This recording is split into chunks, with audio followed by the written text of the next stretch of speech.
Hi, I'm here today with Joe McConnell, who is the events coordinator for the Pendleton District Commission. Hi, Joe. Good morning. I wanted you to tell us about Spring Jubilee, the most exciting thing that happens in Pendleton. Well, thank you. I think it's exciting too. It's nice to hear you agree. Well, the Spring Jubilee began in 1978.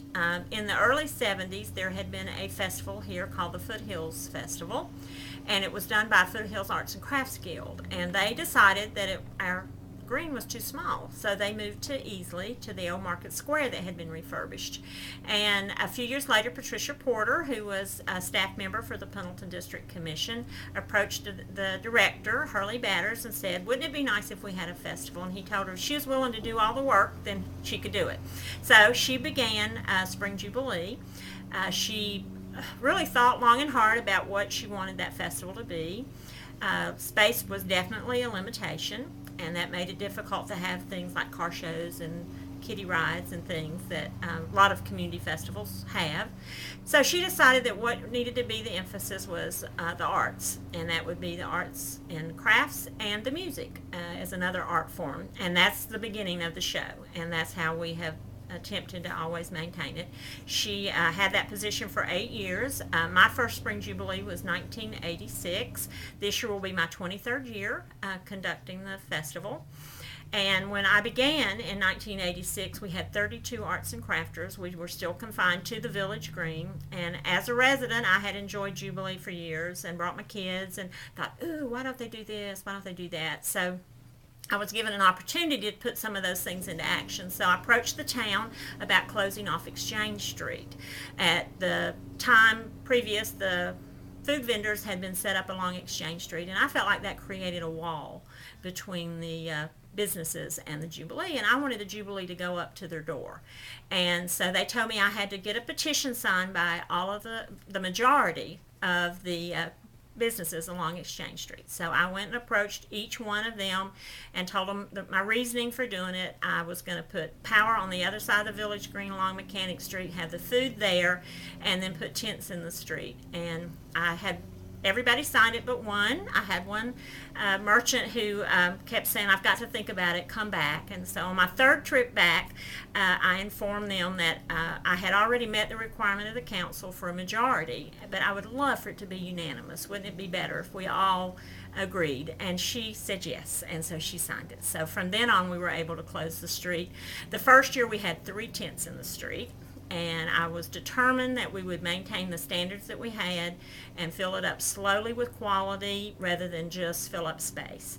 And it took 9 years to reach the point we are now. We've gone from 32, we now have 90 crafters, and over 30 of those are in the street. And so that shows you we had a little more thinking about expanding, and Foothills Festival is no longer in existence, and if they'd only stayed and thought outside the box, they might could have grown too. So it's been wonderful to see how it's grown through the years to be what it is today. A juried arts and crafts is a selection process that you go through. Many festivals are first come, first served, and that's not what we want. We want to have quality items, arts and crafts that represent the area, traditional crafts as well as contemporary crafts and art. And folks have to submit an application, and in that they have to send images of their products. There can be no more than 2 images per photo. We take a CD or photos themselves. We have a process, a standards committee who reviews each of those. We date every application it comes in, because sometimes we do have a tie. Some people may have similar scores, because we actually limit by categories. We want a big variety of things, and we don't want it to be a pottery show or an art show. We want it to be lots of different things. And so we have a limit per category of how many items that we will, or crafters or artists that we will invite. So that kind of gives it a little more of a narrow scope to keep things that way. And the one category that we want the most of is one of a kind. And that's in recent times we've had as many as 30 actually fit in that category. There's only one person here selling that type product. And I think that adds to the uniqueness of the show also. We are a rain or shine show. And if it rains, we're still here. I cry a lot, but have to endure it anyway. But everybody's under a canopy for that purpose. And it's extremely difficult when you have the caliber of people that we have. They book up for the year, and we can't have a rain date at another time. So it has to be that particular weekend. And we've developed such a good reputation that they just put it on their calendar from year to year to know that that's the weekend. And they like that consistency. And so that really, I think, helps attract a lot of folks. We're kind of a sleeper show in the arts and crafts industry. I have a lot of crafters tell me that they'll be at a show in Florida, and now I will tell you this, a potter will not tell a potter about our show, but they'll tell an artist about our show because they don't want competition. But they will tell them about this sweet little show in Pendleton and say wonderful things about it and the people who visit. That's one thing that I hear over and over. People go on and on about how friendly everybody is in this area and how interested they are in what they have to sell. And a lot of them have formed friendships through the years. I have one potter who laughs and says she never has to unload anything because the folks from town are there to greet her because they want first dibs on what they unpack so they can have the piece that they want. So I think that's really has a lot to do with the reputation of the show, with the people in the area who are so gracious and friendly. I think that it does impact the town. As a matter of fact, a lot of people think the town of Pendleton is actually who puts on the show. They don't realize that Pendleton District Commission, which is a regional tourism office, actually are the ones who put on the show. And we're the first festival of the year, and we do it because we feel like that it brings people into the area, gives them an introduction to Anderson, Oconee, and Pickens counties, and then they will come back other times during the year. And that's part of the impact that I've learned through the businesses in town. They stay busy that weekend. They have a lot of visitors. Sometimes people can't shop because the shops are crowded, and they say that they'll come back and say, I was here for Jubilee and couldn't really do what I wanted to do. I'm back. So I feel like it has a long-range impact on the town, that it's not just that weekend that it goes on. And as I said, the Jubilee, this is its 32nd year. We have twice been named the best festival in the state of South Carolina in a community of less than 5,000. And to my knowledge, the only festival in the state who has received that honor twice. We got it in 1989 and again in 2003. We've also been named a top 20 event by the Southeast Tourism Society for the month of April.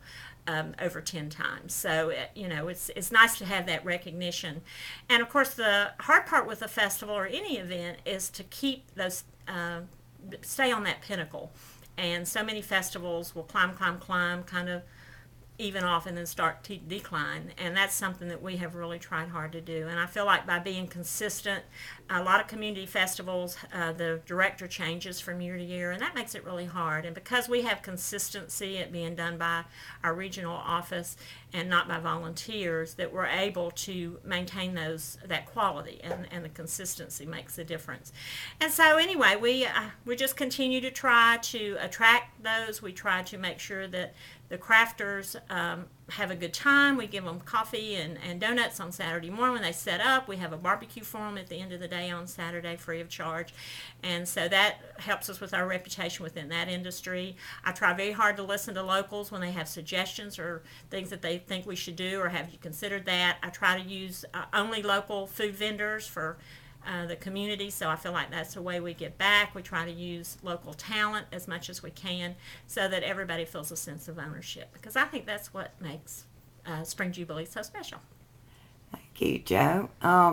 Tell me, that's always been the first weekend in April? It has. And that falls on April the 4th and 5th for 2009. And yes, we have it even if it falls on Easter, which has happened, and it'll happen again in 2010. But yes, it's always, as I mentioned earlier, it's important to have that consistency. So even if it hits Easter weekend, we do that. But it's always the first full weekend. If the first falls on Sunday, it falls the next weekend, because we want Saturday and Sunday to be in April. Now, the deadline is coming up, isn't it, for people interested in being exhibiting? Or It is. February 1st is actually the deadline, and then everyone is notified by February the 18th as to their whether or not they're accepted into the show. And if anyone would like to get an application, you can do that on our website, which is www.pendletondistrict.org. And when you click on that home page, it has a 32nd Annual Spring Jubilee. Click on that, and the Jubilee has its own web page. And on there, you can click and get the application. Thank you, Joe. Enjoyed it. Thank you.